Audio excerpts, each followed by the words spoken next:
সিলেটে ইলেকট্রিক মিস্ত্রি সুমন হত্যা মামলায় যাবজ্জীবন সাজা হয়েছিল সৌদি প্রবাসী ইকবাল হোসেন বকুলের। তার জায়গায় এখন জেল খাটছেন রিপন আহমদ ভুট্টো নামের এক ট্রাক চালক। প্রশ্ন হচ্ছে, বকুলের নাম নিয়ে কিভাবে জেলে গেলেন ভুট্টো?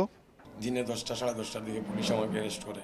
আমার নাম ইকবাল হোসেন বকুল না, ওনারা বলে না আপনার নাম ইকবাল হোসেন বকুল। তারপরে বলছে যদি বেশি কথা কও তাহলে গুলি করে দিব। পুলিশ বলছে ভিন্ন কথা। তাদের দাবি, ভুট্টো নিজে বকুলের নাম নিয়ে স্বেচ্ছায় আত্মসমর্পণ করে। আমাদের রিকল মূলে আমরা বা নথিদৃষ্টি আমরা যেটা পেয়েছি যে সে আত্মসমর্পণ করেছে। আদালতে দাখিল করা ওকালতনামাতেও দেখা যায় ইকবাল হোসেন বকুল আদালতে স্বেচ্ছায় আত্মসমর্পণ করেছেন। ভুট্টোর কয়েদি জীবনে 14 মাস পার হওয়ার পর ঘটনাটি প্রথম জানতে পারে জেল কর্তৃপক্ষ।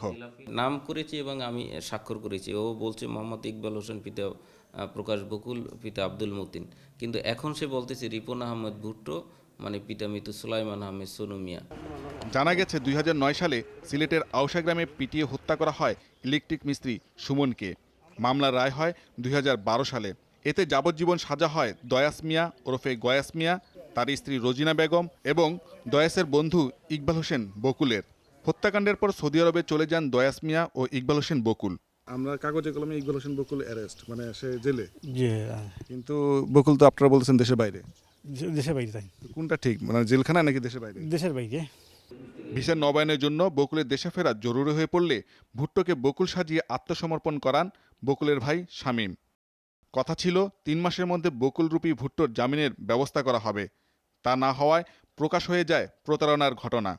পুলিশ এখন বলছে পলাতক আসামির অবস্থান জানতে পারলে ইন্টারপোলের মাধ্যমে দেশে ফিরিয়ে আনা হবে। আর অন্য যদি কোনো প্রক্রিয়া এটা গ্রহণ করা হয়ে থাকে ইন্টারপোলের মাধ্যমে, সেটাও করা যেতে পারে যদি তার সঠিক লোকেশন পাওয়া যায়।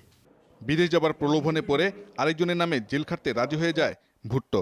আমাকে বলছে যে আপনি যান, পরে বাড়িলে আপনার আমরা বিদেশে যাওয়ার চাইলে আমি বিদেশ নিব। অপূর্ব আলাউদ্দিন, যমুনা নিউজ।